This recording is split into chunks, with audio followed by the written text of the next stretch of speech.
my hand. I'd really love to say things just ain't that bad.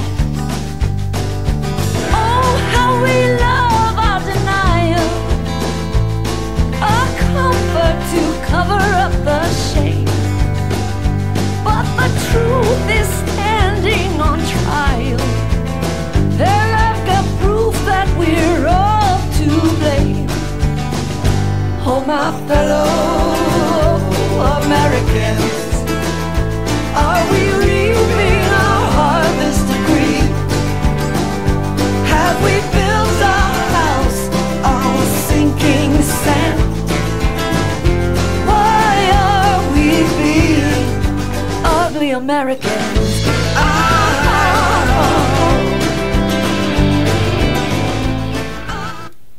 Good morning, this is CJ Holmes, founder of Homeowners for Justice, your host today for Weekdays Live. And truly, the banks have been building their house on sinking sand, and we're going to see the effect of that today. The world is in upheaval. However, homeowners still have hope, and I've got on the show today a powerful foreclosure defense attorney from New York who just simply cannot understand when I tell him how we're losing here in this state. He says, what's wrong with California? Good question. So before we move into that, I really want to make sure that everybody understands that Update Friday is coming on Friday. So if you have anything to share, please let me know. We'll get you on the show. And we need to hear from every corner of the planet. We really do, particularly in this country, in the United States, because we're dealing with these banks. They're stealing the homes. I'm going to talk to you a little bit about that real estate bubble that's going on so that you have a better understanding of what's really happening rather than just being shifted and swayed by the media, which always wants to tell you, oh, it's fine, until they shove us off the cliff, and it isn't fine. So, of course, I want to start right now with the biggest news on the planet, at least in the banking industry, and that is Dimon has resigned. We talked about that briefly yesterday. That was just a really brief article, a couple of things we had to show and share. He stepped down at noon. This is his letter. This talks, I think it's highly amusing because Dimon is saying, those guys over there are bad, go arrest them. They're horrible. And I'm thinking, yeah, he's going to try to distance himself as far and as fast as possible from these others that have been so corrupt. And so here's his blistering letter. I'd like to just read portions of it here on the screen. I'll have this linked, of course. You can read the whole letter. A bankrupt moral culture of finance. He calls for a criminal investigation into wrongdoing, both at the bank he's now leaving and other major investment banks. For too long, I've been a witness to what I consider to be unethical and sometimes even illegal behavior at the highest levels of Wall Street. And then, of course, he excuses himself for not speaking up sooner by saying, well, I thought I could change the system from the inside. Oh, I've been proven wrong. Of course, I made a fistload of money in the meantime. And he says, despite the concerted effort of myself and my closest staff, I think we ought to start prosecuting with him, don't you? The recent losses at our chief investment office, the global LIBOR scandal, show that some such firms as JP have become simply too big to manage. Now that he's stepping down, break him up. It reminds me of Wheel, Citigroup, who's donating here in Sonoma County to the the big music center, and he's such an advocate of the arts now that he's made his billions illegally. I say claw them all back. Claw back that money. Give it to the people right in this county, right in every county that are losing their homes to their illegal actions. For all these reasons, I've tried. I just can't do it, says Dimon. I'm resigning my posts as Chairman and Chief Executive Officer, effective noon. That would have been yesterday. And I urge global regulators to introduce new rules seeking to limit the size and scope of these financial institutions. Yeah, good luck. Because as you come down over here, he says, over 4 years has passed since the greatest financial collapse in the history of the nation. He's referring to 2008 and the bailout. And still, no one on Wall Street has been held accountable for the crimes, including him, which have been committed. Washington says, he means D.C., the Department of Justice. He means Eric Holder, the guy that's, bank attorney, that guy. They can't find one single banker guilty of fraud. And of course, Dimon says, well, I can think of 15 people off the top of my head. So why isn't Dimon today sitting in the detective's office going, okay, here's a piece of paper, write down those 15 names. We're going to go right after him right now. If he's claiming that off the top of his head he can think of 15 people that should be behind bars, then go get them. Why aren't there more people in jail? If you rob a bank, you go to jail, Dimon writes. If a bank robs you, of course, it gets a bailout. We need to end this cycle of impunity on Wall Street. I think Dimon is really hoping he can escape by being scathing like this. I hope that none of them escape. That is the point. But here's something that you really need to pay attention to. He's calling it a house of cards. He says, of course it's not surprising there's been inaction on Washington because it's corrupt and it's a symbiotic relationship between the political actors, the elected officials, and the big banks. Let me explain how it works, he says. Politicians protect us from competition and criminal prosecution. And I want to mention right here that on the Homeowner for Justice website, I have Department of Justice memo that says, basically, we're not going to charge these banks for criminal prosecution. And Eric Holder did that in 2008, I believe. I mean, it was years ago. And so the banks and the Department of Justice and all the elected officials, they play this game. And in return, Dimon says, we give all of these people money for their campaigns. There's only one word to describe such arrangement: bribery. And he says, you know what's insane? It's not illegal. Because, and then of course he calls the Washington people idiots. It takes one to know one. It would be my term. They actually write laws regulating the manner in which they'd like to be bribed. So, only $2,000 a person, unless it's funneled into a super PAC or whatever, or primary fund versus secondary fund. And then he says, who cares how much goes into which account? It's just all corruption, plain and simple. And sadly, I've been a part of it. He's admitted his guilt.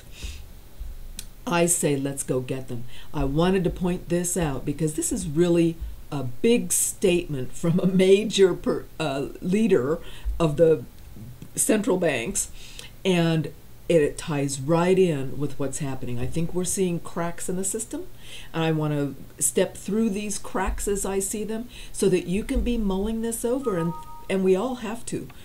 Because the biggest question hanging out here, the biggest elephant in the room is, okay, how's it going to ruin you and me? How is this going to affect us? What is going to happen tomorrow? Are they going to confiscate my bank accounts? Should I be taking my money out of the bank and putting it on the mattress? What should we be doing? So this is the ongoing question. This is the big $64 trillion question hanging in the air as everybody, all us little people, try to figure out where should we scramble next. I sort of see it like they kick the anthill, and you know how the ants just scramble everywhere? I have that vision in my head about this thing. Listen to this. This is the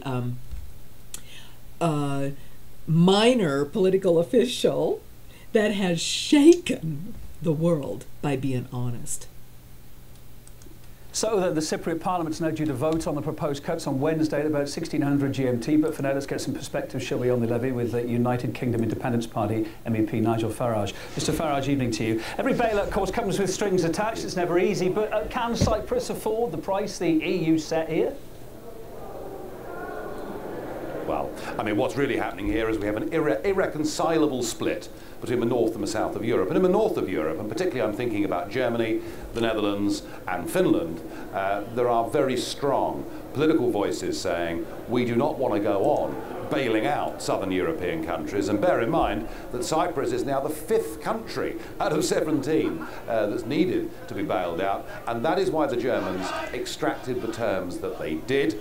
But I must say, even in my direst predictions in this Parliament over the years about the way the EU bosses were behaving, never did I think that they would, in a completely unprecedented manner, resort to stealing money from people's bank accounts. Well, it's And because I know the EU that can't there's a big afford debate. it can't afford Cyprus to fail, can it? Look at the jitters that have already happened over what's gone on in the last couple of days. Well, it can't afford Cyprus to fail, it can't afford Greece to fail, Portugal, Spain or Ireland. They know that once one country goes, the whole deck of cards will come tumbling down, and countries like Germany will realise absolutely vast losses, possibly as much as €1 trillion. So they are prepared now to do anything, literally anything, to try to keep the euro afloat, and that is why they've now resorted, as I say, to what can only be described as theft. And now they've done it in one country. They're quite capable of doing it in Italy, Spain, Portugal or anywhere else. And the message that sends to people who've got savings in banks in those countries, certainly if I was them, is get your money out while you can. But I guess there's also a duty to look after the many expats that are there. In 2010, almost twice as much British money went to Cyprus as transfers from Russia, according to the country's official website. Surely you've got a responsibility to safeguard your constituents' interests there now? Well, I mean, what the British government have said is that they will stand surety for the British Army soldiers and Air Force people. What about all the that are there. expats that have been living there 20, 30 years? The government have had nothing to say on that subject whatsoever. And what the government ought to do is to help the British people living down there, mostly pensioners. But what the British government needs to do is to say to the hundreds of thousands of Brits that are living in southern Spain, for goodness sake, get your money out of that country and have a monthly transfer to pay your bills. And that is what I'd like to see the Chancellor George Osborne do in his budget statement tomorrow in the House of Commons. What sort of messages is this sending to foreign investors? And essentially, they're being taxed to cure a crisis that they had no part in causing, aren't they? Yeah. Don't invest in the Eurozone. Do not invest anywhere in the Eurozone. You've got to be mad to do so because it's now run by people who don't respect democracy, who don't respect the rule of law, who don't respect the basic principles upon which Western civilization is supposed to be based. They are propping up a Eurozone which in the end is going to collapse in disastrous failure, and they are prepared to do anything to do so. I think that this decision, this German-dominated and led decision, is the worst decision we've seen so far in this whole Eurozone crisis. I'm focusing back in on Cyprus, that it's completely dependent on its banking industry to survive. If it's forced to accept these taxes, it's going to leave its reputation in tatters and its livelihood in tatters, isn't it? Yes, and I think that if I were a member of the Parliament in Nicosia, with a vote coming up, it looks like tomorrow now, as funny, isn't it? The vote keeps being delayed and the banks keep being closed for a further day. I think I'd vote against this package. I think, frankly, better to default to the bondholders and keep my most important industry going rather than accept these bullying terms from Brussels. What about the future for these tax havens, Cyprus being one? A lot of various EU leaders have recently said they aren't happy with the way tax havens work. Do you think you'll see some change soon now? Well, I mean, the EU have been unhappy about so-called tax havens for a very long time, ironically, whilst continuing to turn a blind eye to many activities that go on in Luxembourg. I mean, look, Cyprus finds itself right now in a very difficult, desperate position, but I would say better to officially go bankrupt, to default on international bond obligations, and to do their best to keep a banking industry and to keep some confidence in that country. Nigel Farage, MEP for the United Kingdom Independence Party, thank you for your time tonight. So the Cypriot Parliament's now due to vote. Did you catch all that? Let's default. Let's default on the international banking community. And after these comments, here's the next article. Banking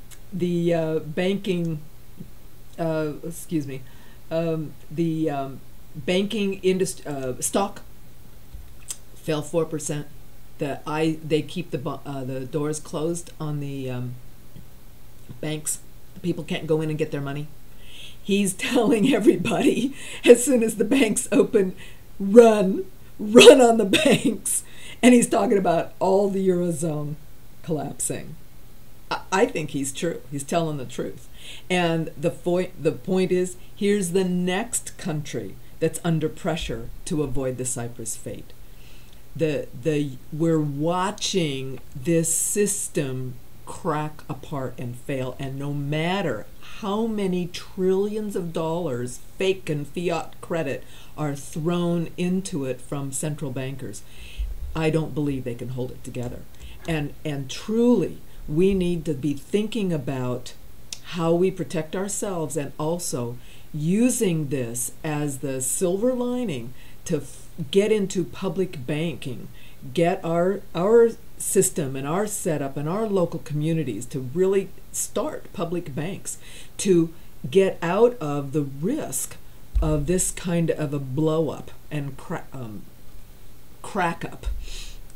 I really wanted to talk about the Brazil, Russia, China, and South Africa. These are called the BRIC nations, and they are shifting. They are working together to create their own credit rating agency and sideline the dictatorship of the Western side. They're doing a new development bank. They're seeking seed capital. They are, the U.S. and the European Union won't have any stakes in this.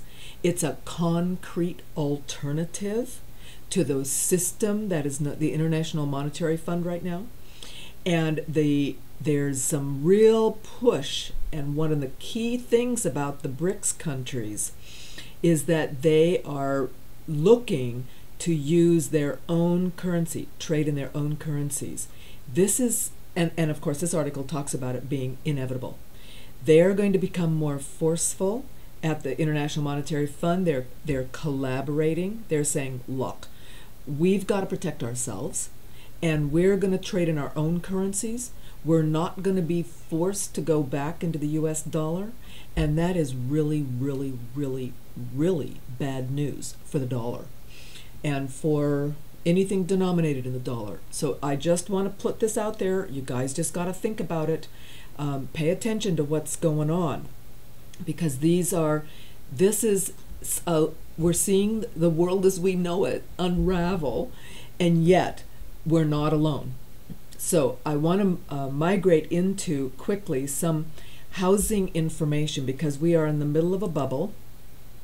And this is a quick summary. I'm going to upload this chart. I'll link it when it's uploaded. I can then link that to the comment sections. This is about the U.S. housing summary in 2012. These are numbers that they have collected, because it really helps to understand how many houses we're talking about. How many households are there in the U.S.? What is happening to these households? And this is the breakdown. So there's about 130 million housing units in the country. And out of them, 119 have active households, and 13.6 million are vacant. And out of those, you'll see that 13.5 are expected vacant. Those would be vacation homes or second family homes that aren't always occupied. There's 80,000 excess vacant. I believe that there's possibly more than that, because I know there's 1,000 vacant in foreclosures. These are vacant foreclosures that the banks have withheld the inventory. And I want to take just a few minutes to talk about the housing bubble, because we're right in the middle of it, and I want you to see that we're right in the middle of it, and prices won't continue to climb forever.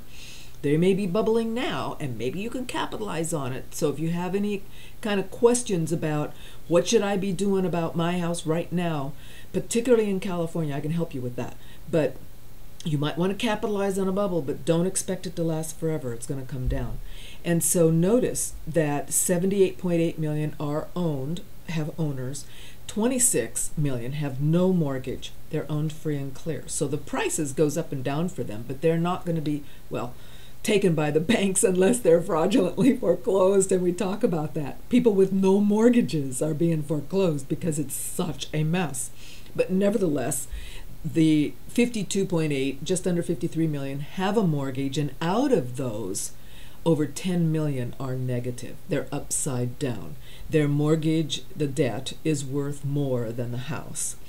And so of those that are in this negative equity position, And this is going to be some areas are going to have more houses than others. This is not an equal distribution around the country.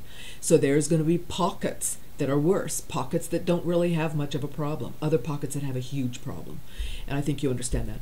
And so almost 2 million are 30 to 90 days delinquent. And these are the ones that are basically feeding the foreclosure pipeline. These are already in foreclosure. So we've got 3.2 million that are that are in foreclosure. We've got almost 2 million nationwide that are 30 to 90 days late. And we also know that in California, there's over 2 million homes with mortgages that are upside down. And those are going to be, they're current. Many of them are current. But those would be the ones likely to become uncurrent as we proceed. So down here they talk about the rentals, and you'll know that 40.6 are actual rentals. And this next article is going to be talking about the who owns that and why we have a bubble that we're facing. This is the housing bubble, but this time it's different. And the reason it's different is because the bubble is coming from investors as rentals. And so you'll see right here, I like this article because it talks about the specific hedge funds and how much they own. So here you've got Blackstone, largest private equity firm, put $3.5 billion into the market. So what is an owner supposed to do? I represent buyers that have to use loans. And truly, one of the last offers we submitted for a first-time home buyer on a property, happens to be in Contra Costa County, was just under $200,000. They had 67 offers. This is the bubble I'm talking about. I am positive that over half of them were all cash. And so Bloomberg now Blackstone has up to 20,000 vacant and foreclosed family homes. What you also read here, see, look, last year hedge funds, institutional investors, made up 19% of all sales in Las Vegas, 21% in Charlotte, 23% in Phoenix, 30% in Miami. And in the Bay Area, the 9 counties in the Bay Area, over 30% of all the sales were cash. That doesn't mean the hedge funds bought them all, but it means there's a huge influx. We're talking billions of dollars of cash flowing into real estate right now. And a lot of them are from these hedge funds. Notice these jumps. See, home values soared 9.9% in Atlanta. Las Vegas, 12.9%. Phoenix, 23%. So here's the point. The basic summation is, we don't know how long this little bubble's going to last.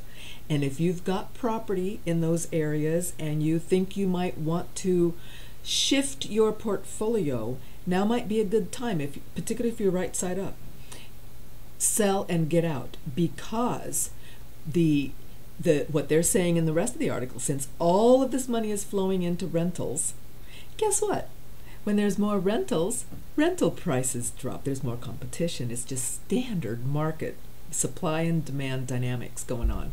And so here, the pressure on rents is huge. So rents dropped in Las Vegas. Well, duh. Of course it's going to drop because all these homes now are hitting the market as rentals. And so the hedge funds now have something like only 53% of their homes rented. Well, if they're depending on rentals for income, then eventually they're going to say, this little model isn't working. I think we're going to sell. And some hedge funds that have already been in the process, they started a couple of years ago, have seen this happen, and now they're going to sell. So what we're going to see is that, see here, occupancy rates of single-family rental homes are already low, 53% for Colony Capital. So the first ones in are going to be getting out, and the last ones in coming in are going to buy things, pay way too much for it, their numbers don't work, and they're going to dump them. So we're going to watch this bubble rise, and then we're going to watch it fall. And as all these homes come back on the market and hedge funds back out, when you talk about 19, 20, 30% of the market being a hedge fund, and then it backs out, then that means 30% of the buyers are missing, which means prices are going to fall. Just a word to the wise. I just want to explain that. And then another quick article about foreclosures. Here's Realty Track. Foreclosures sold was down in January versus December in 2012, down 6.4%. But new foreclosures are up 2.26% in February from January this year. I'll tell you, they rise and fall like this because of a variety of issues. They're afraid of some laws coming in place, and so then they hold back on issuing foreclosures, or they let them delay, and then now they're ready to take them, and so then they start taking them.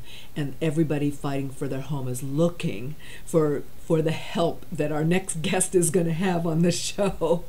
And I wanted to show you here that the average foreclosure sale was up 4.71 in February versus January. So the fact is, foreclosures continue. The pipeline is huge, and here's just a quick analysis. I pulled these numbers out of an article, and these are the top 10 who's foreclosing, and these are the people that are. Bank of America, the companies. Here's them in order. Here's how many. These are how many homes they have in foreclosure. This is the average property value. How much of their loan portfolio is underwater? And look at this. Look at this list. There is nothing less than 54%.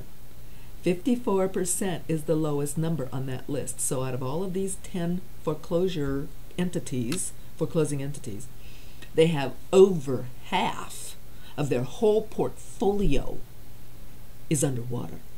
And the underwater feeds that foreclosure pipeline. We are on the precipice. We're on a cliff. And as the housing bubble price does collapse, what goes up must come down. And at some point, these hedge funds will back out and say, you know, this isn't making any sense. And then the rest of those portfolio, those property owners, they're going to see prices fall. And what do people do when they see my debt is $400, the home was worth $350, couldn't quite sell. Now the home's only worth $200. They're going to say, what's the point? Okay, it went up, didn't quite make it, I couldn't sell out. Boom. Should I keep paying? And that is the psychology of this. So I can get caught up in marketing, so I'm done. You have any specific questions about your property, please don't hesitate to just email me. I'll work with you on that and help you try to come up with what might be a good solution for you. So, getting back to our guest today, I'd like to welcome Charles Walshing, Esquire. He's an attorney in New York. Charles, this is CJ. Welcome to live stream. Tell us, are you on the line? I am. Perfect. Thank you so much. And Charles, I want to tell our viewers, Charles and I have had some long conversations over the last couple of days. It's been really fascinating. And Charles, I want to share with everybody again what you said to me. It's like, what is wrong with California? And frankly, Charles, we need your help. We want to know what's wrong with our state too. Tell us a little bit about yourself, what you're doing. Well, I started doing foreclosure defense. I guess it was about 2013. I guess about 4 or 5 years ago, when everything collapsed, people lost their jobs and couldn't figure out a way to pay their mortgage. I know a lot of. I'm a real property lawyer. I used to actually was in the business of originating securitized commercial paper, so I'm pretty familiar with how securitization works, and from the Wall Street side of things, from the actual non-legal, the bond trading. I understand the principles of these things. So when things got sort of confusing as far as who am I, like, in other words, when I wanted to know who I was dealing with, right, I couldn't get double talks. Like, it's an investor. I'm like, you don't have an investor, you have a trustee, and it would stump them because at the time I was like the only person to know that. Well, the investor, I'm like, you have like 1 million investors on this one trust, so who am I talking to, and which one do you represent? And of course, it was a servicer, and then you guy ended up with another servicer, and it just and I knew what was going to happen, that I was never going to get a straight answer from anybody. So I'm like, you know what? I'm not even going to deal with these modifications. I think I modified one loan in 4 years, and that was because they were begging me to modify it, and they did it according to what the terms that I demanded. But that's out of, like, I don't know, 400 clients that I've had. Right. I just take it right to litigation and say, you know what, you guys don't own the note. Everything in here is fraud. I'm in a real state. The judges really care, and you can't lie to them because they will sanction you and disbar you and do all these horrible things. So, let's do it. Let's rock. And so the basis of